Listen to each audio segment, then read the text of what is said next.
أنت حر بتلك القيود إذا كنت بالله مستعصما فماذا. Renew your oath every day. Renew your niyyah every day. Not every day, but many times a day. Not many times a day, every step of your way, every act of your way, every time you say a word, every time you type something, every time you go for a da'wah event, anytime, renew your niyyah.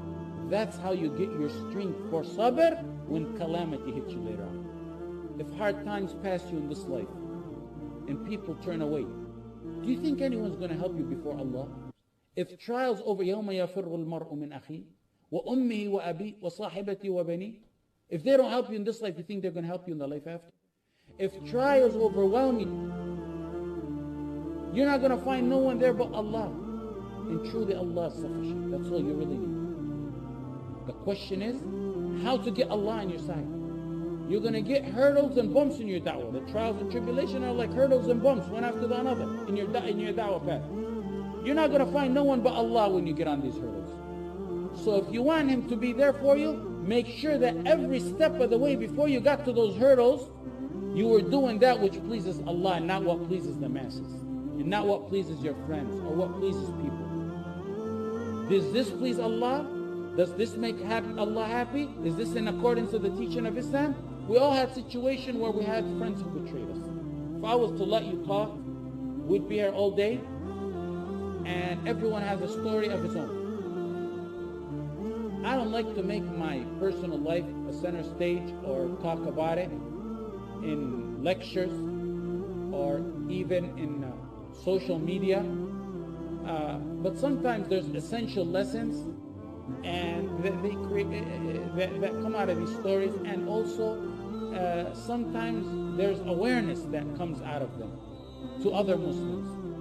So I can say today, from what I know, there's no one who follows my classes who was among my students before I went to prison. Not one that I know of. Unless they're hiding behind and listening, but someone who interacts and asks questions or that I know of that studies with me, not a single one. When I was taken to prison, it was approximately 2 nights before Ramadan. It was 2 nights before Eid al-Fitr. So the first night I woke up in prison. The first night I spent in prison, I woke up to Eid al-Fitr in prison. May Allah give my mother the highest firdaus, inshallah, for what she endured of hardship. The night before I went to prison, my father and I were invited to one of our students' house for iftar, and it was packed. Ahmad Jibril is going to be there, Shaykh Musa is going to be there, everyone was there, was packed. We stayed late at the brother's house because it was a large gathering. It was a very large gathering, and I led the Taraweeh there. I was supposed to do a Khitm al-Quran somewhere else because it was Juz' Amma that I was going to do. And because there was a large gathering, I did it there in the house. We led the Salah there, and we finished Juz' Amma. We finished the Khitm. My father said to the people, if tomorrow's not Eid, because tomorrow's a possibility of being Eid, if tomorrow's not Eid, everyone's invited to our house. Because we go by sight, and we don't know if they still didn't pinpoint whether it was going to be Eid or the final day of Ramadan. Everyone was invited to our house. May Allah reward my father, grant him a long life full of deeds, and may Allah grant my mother firdaus. We were expecting at least 150 to 250. And they come into our house. This was the trend. You know, any one of those days, they'll tell you. They would come in shifts and eat. May Allah raise my mother's rank to firdaus. After Taraweeh, there were those who were eager to sit to my right and left in my surroundings. I remember as though it was today. No, this is my final night in freedom. Even before that, when I used to go deliver lectures, it was common to go in a caravan. We'd go several cars, and I remember they would argue what's in the car with me. And even times brothers would come tell me, hey, they're arguing who's going to drive the car that you are going in. Wallahi, that happened many times. Let me say, when I walked in court for my sentencing, the courtroom was packed, shoulder to shoulder. but not a single believer in La ilaha illallah Muhammad Rasulullah except me and my father.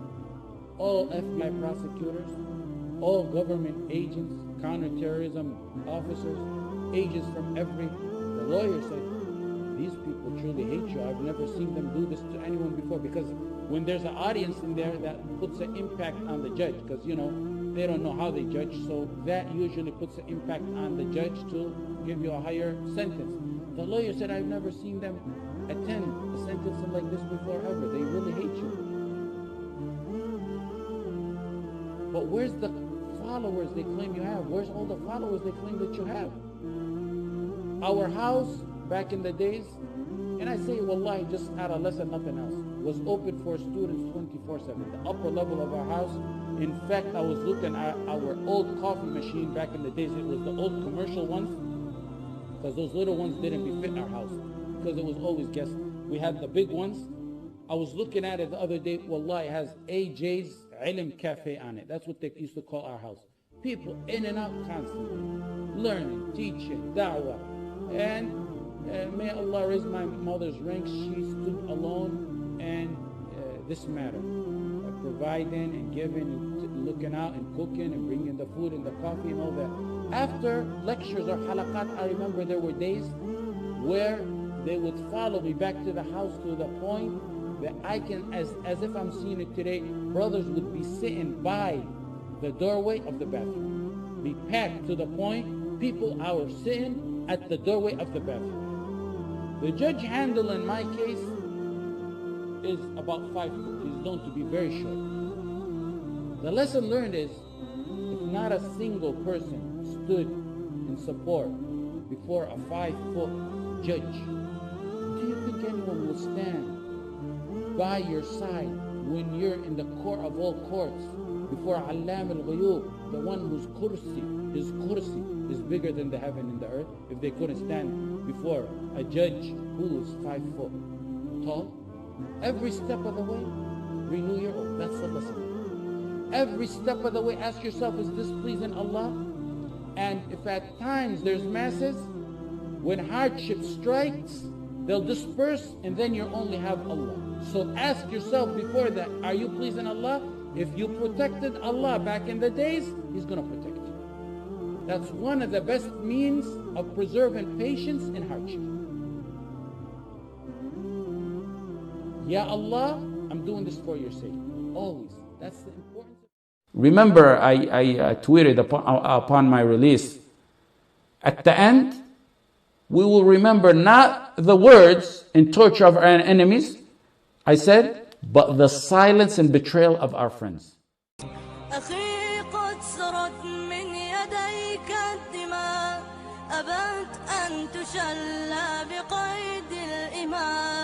سترفع قربانها للسماء مخضبة بوسام الخلود مخضبة بوسام الخلود.